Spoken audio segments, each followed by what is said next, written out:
YouTube, it's your boy Fred the Corp. I'm here again with another video. I just want to say I want to thank everybody who subscribed to you, boy.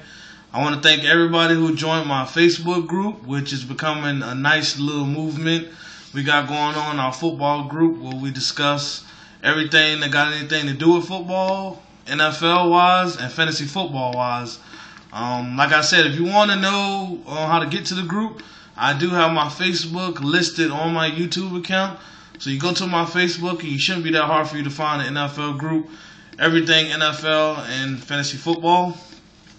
Now, like I was telling you guys, you should have not drafted. You should have not drafted yet. It's not week 3 of preseason. It's only week 2. Because you never know what's going to happen.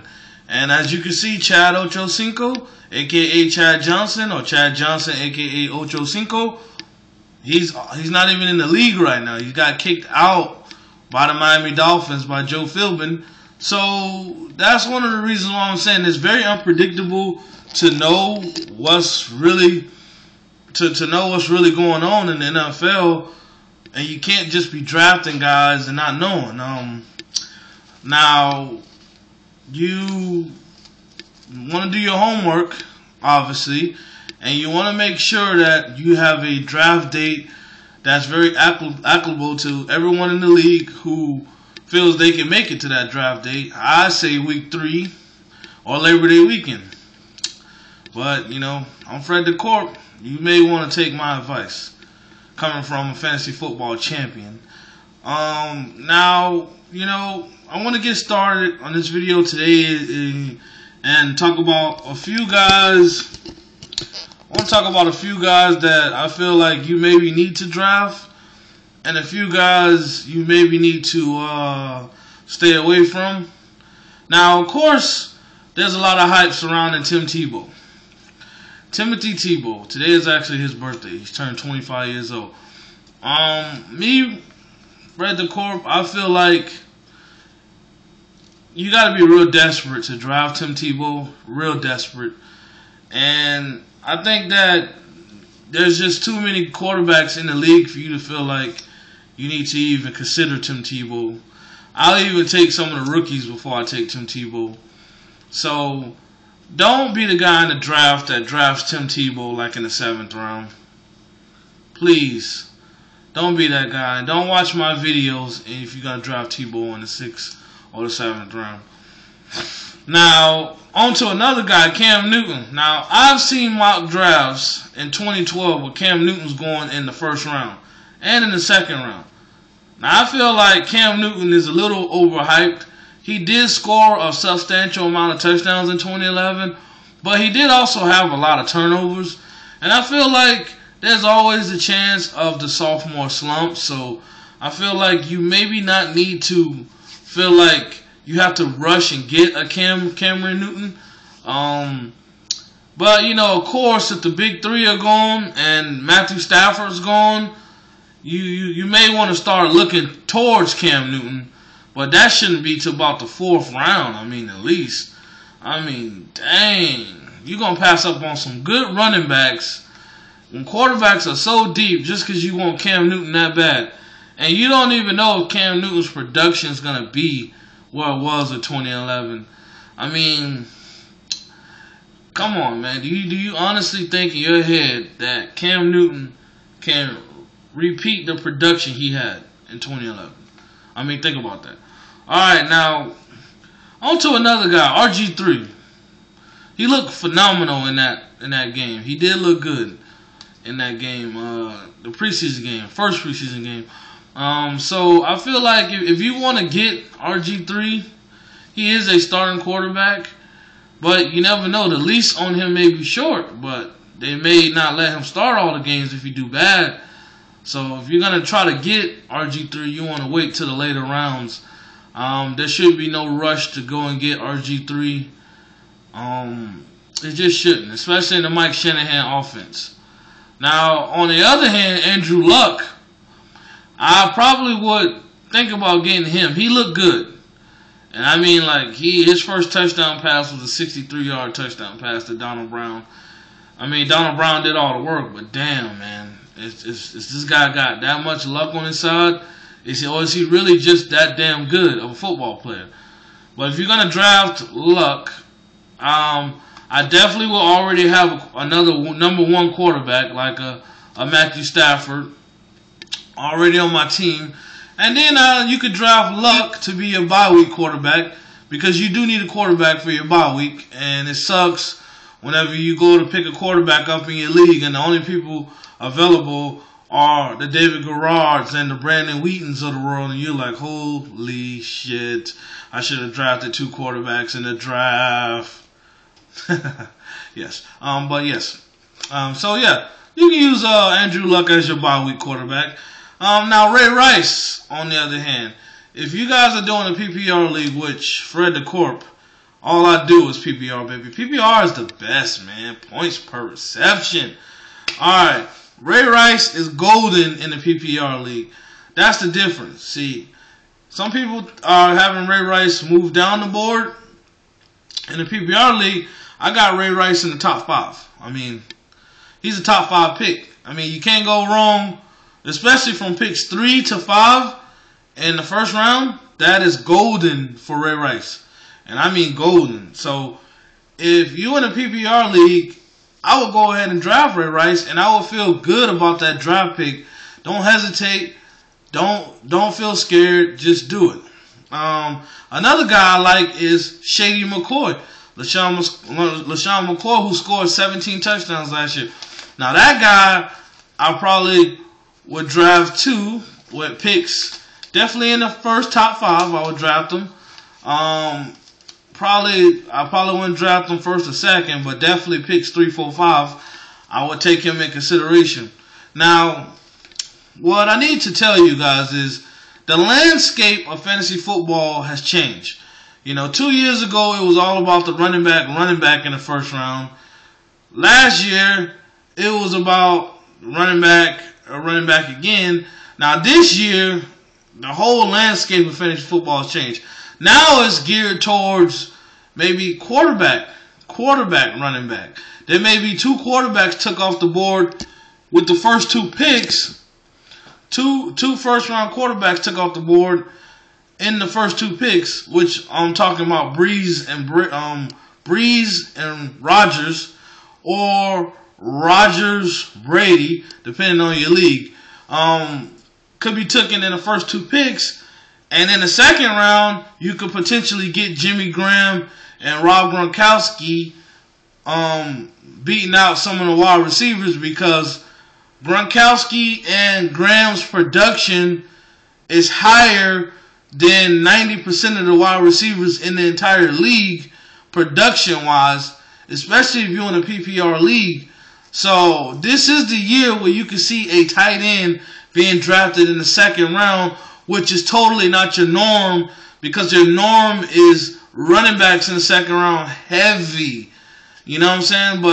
And also what messes up the first round in this year is because Megatron Calvin Johnson is probably going to get took like with the 4th or the 5th pick in the first round by somebody in your draft. So he's going to screw up the whole draft board once. Because once Megatron gets drafted, obviously there's a drop-off from him and Larry Fitz and Andre Johnson.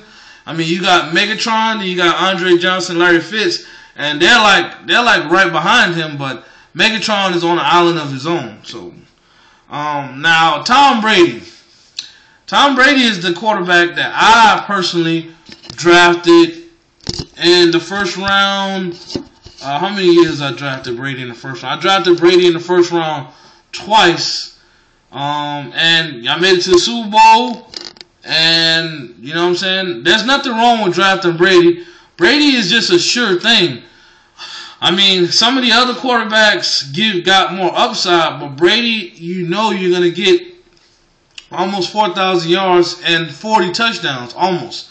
So, if you see Brady on the board in the first round, and your picks 8, 9, 10, and the draft has been quarterback heavy, you may want to get Brady, and especially if you're the 10th pick and Brady's available, you may want to just do Brady Gronkowski and get it out the way.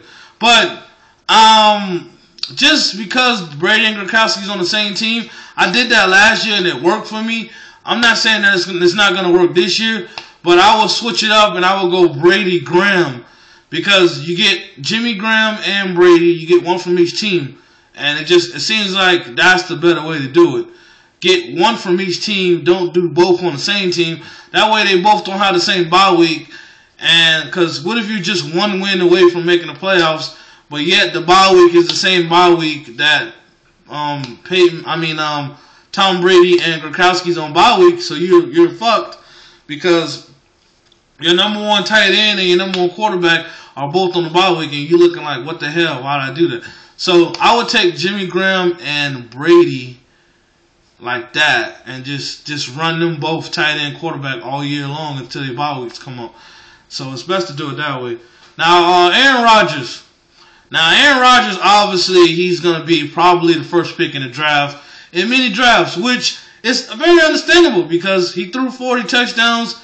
His points per game were like 22 or something. So he's number one in fantasy, even over Arian Foster. It's just that a lot of people are stuck on the old way of fantasy football, which is running backs first, and then quarterbacks and all that, tight ends and stuff secondary. But this year is going to be the year to break the mold. This year, a quarterback's going to get drafted in the first round, which is going to be Rodgers with the number one pick. And I'm going to tell you, if you do have the first pick in the draft, it's pretty much out of Rodgers. It's the first round first pick is pretty much out of Rodgers and Foster.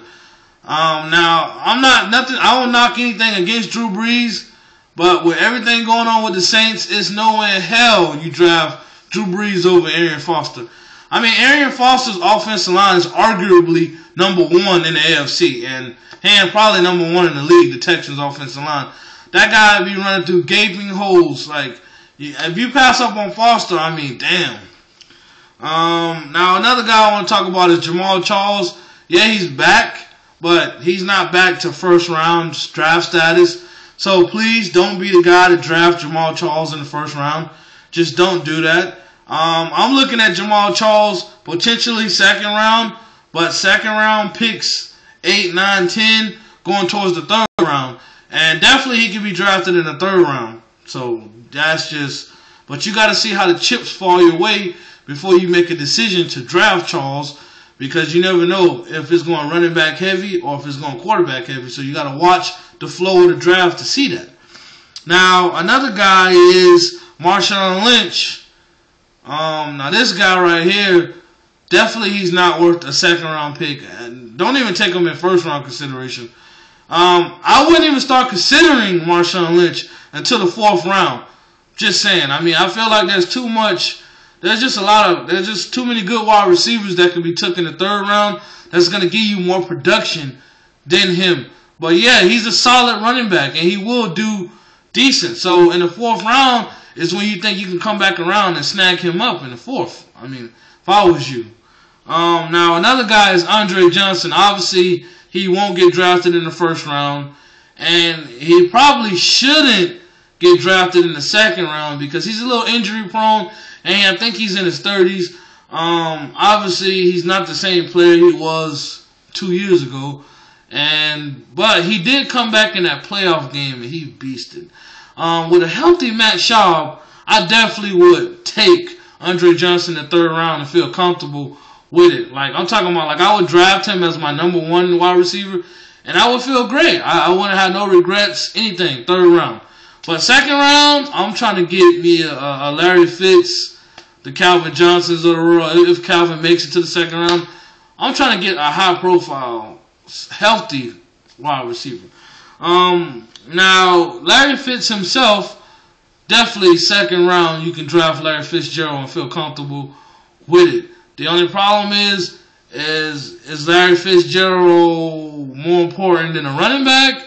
Do you draft Larry Fitzgerald over Frank Gore? Do you draft Larry Fitzgerald over just Steven Jackson?